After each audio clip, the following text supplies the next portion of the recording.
નમસ્કાર દર્શક મિત્રો, તમારું સ્વાગત છે ઓનલાઈન સોલ્યુશન ચેનલમાં। તો આજે આપણે વિડીયોની અંદર જે ખેલ સહાયકની જે ભરતી આવી છે એના વિશે આપણે આ વિડીયોની અંદર જાણકારી મેળવીશું તથા એને આપણે ઓનલાઈન ફોર્મ ભરવું હોય તો કઈ રીતે ભરવું એના વિશે પણ આપણે શોર્ટમાં માહિતી મેળવીશું। તો તમે આખો વિડીયો જોવાનું ભૂલતા નહીં। હવે આ ખેલ સહાયકની વેબસાઇટ ખોલવા માટે ગૂગલમાં તમારે ખેલ સહાયક ગુજરાત ટાઈપ કરીને એન્ટર કરી દેવાનું એટલે પહેલી જ તે વેબસાઇટ અહીંયા આવી જશે khelsahayk.ss ગુજરાત। આપણે એની ઉપર ક્લિક કરી દેવાની એટલે આ રીતનું પેજ આવી જશે અને આ વેબસાઇટની લિંક વિડીયોના ડિસ્ક્રિપ્શનમાં પણ આપેલી છે।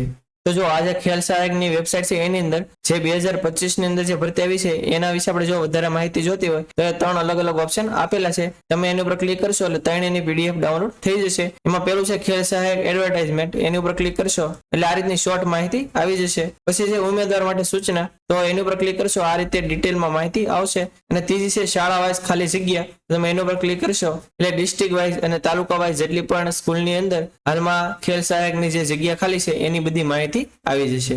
તો આ જે ખેલ સહાયકની ભરતી આવી છે એના વિશે આપણે ડિટેલમાં માહિતી મેળવી લઈએ। તે પછી આપણે જોશું કે ઓનલાઈન ફોર્મ કઈ રીતે ભરવું।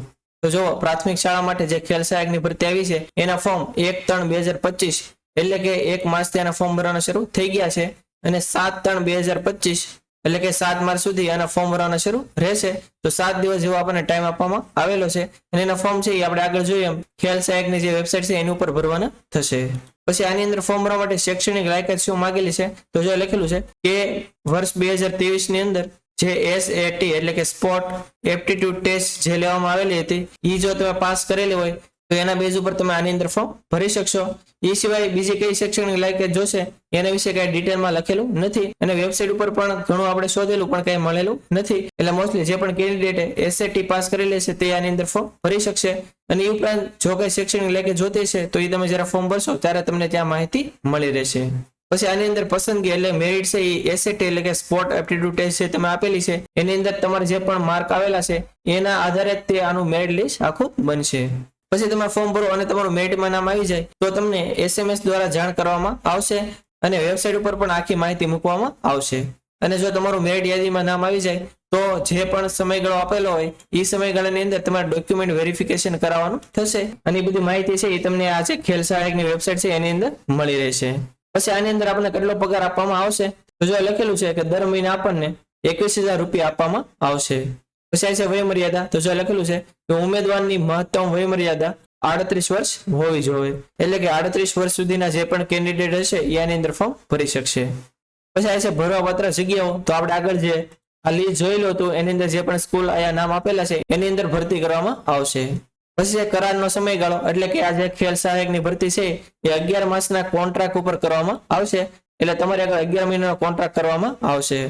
પછી આ લખેલું છે કે અરજી પત્રક ઓનલાઈન ભરવા માટેની અગત્યની સૂચના, તો આયા કઈ તારીખ સુધીમાં ભરવાનું વેબસાઇટ વગેરેની માહિતી આપેલી છે। પછી અગત્યની માહિતી લખેલી છે કે તમે જે ફોર્મ ભરો એની અંદર તમારો મોબાઈલ નંબર અને ઈમેલ આઈડી જે શરૂ હોય એ તે તમારે આપવાના રહેશે કેમ કે ફ્યુચરમાં જે પણ માહિતી છે તમને મોબાઈલ અથવા ઈમેલ આઈડી દ્વારા જાણ કરવામાં આવશે। પછી તમારું ઓનલાઈન ફોર્મ ભરાઈ જાય એટલે એની એક તમારે જે પ્રિન્ટ હોય સાચવીને રાખવાની રહેશે। તમારું સિલેક્શન થઈ જાય પછી ડોક્યુમેન્ટ વેરિફિકેશન વખતે તમારે એની જરૂર પડશે।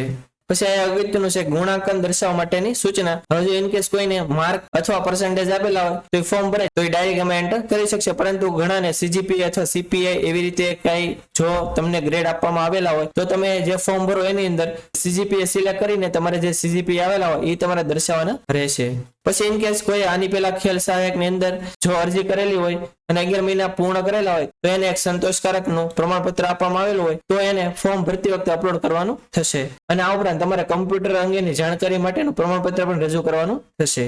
તો આ હતી બેઝિક માહિતી। હવે ફોર્મ આપણે કઈ રીતે ભરવાનું તો જો તમે જે ખેલ સહાયકની વેબસાઇટ ઉપર આવશો એમાં નીચે આયા ખેલ સહાયક માટેની અરજી કરવા માટે અહીંથી લોગિન કરો તો આપણે એની ઉપર ક્લિક કરી દેવાની એટલે આ રીતનું પેજ આવી જશે। તમે આની પહેલા જો ફોર્મ ભરેલું હોય તો તમારે SAT નંબર, મોબાઈલ નંબર અને પાસવર્ડ થી લોગિન કરી શકશો। અને જો તમે આની પહેલા આની અંદર ફોર્મ ભરેલું ન હોય તો નીચે એક ઓપ્શન આપેલો છે કે જો તમે આની અંદર રજીસ્ટર ન હો તો રજીસ્ટ્રેશન કરવા માટે તમે આની ઉપર ક્લિક કરો તો જે પહેલો ઓપ્શન છે એની ઉપર આપણે ક્લિક કરી દેવાની તો એ આપણને બેઝિક માહિતી પૂછશે કે આપણે એસએટી નંબર શું છે, ડેટ ઓફ બર્થ શું છે, ઈમેલ આઈડી, મોબાઈલ નંબર, આપણે જે પાસવર્ડ રાખવો હોય એ બંને જગ્યાએ આપણે એન્ટર કરી દેવાનો અને કેપ્ચા બતાવી એ એન્ટર કરીને રજીસ્ટર ઉપર ક્લિક કરી દેવાની એટલે ઓટીપી આવશે મોબાઈલમાં એ આપણે એન્ટર કરશો એટલે આપણું રજીસ્ટ્રેશન થઈ જશે અને પછી રજીસ્ટ્રેશન થઈ જાય એટલે ફરીથી તમે આની અંદરથી લોગિન કરી શકશો. હવે અત્યારે આપણે આગળ એસએટી નંબર કાંઈ નથી એટલે આગળનું આપણે ફોર્મ અહીંયા નથી ભરી શકતા, પરંતુ તમે ફોર્મ ભરો અને તમને ફોર્મમાં કઈ મુશ્કેલી લાગે તો તમે કોમેન્ટ બોક્સમાં જણાવી શકો છો. આપણે બને એટલો તમારો પ્રોબ્લેમ સોલ્વ કરવાનો ટ્રાય કરશું.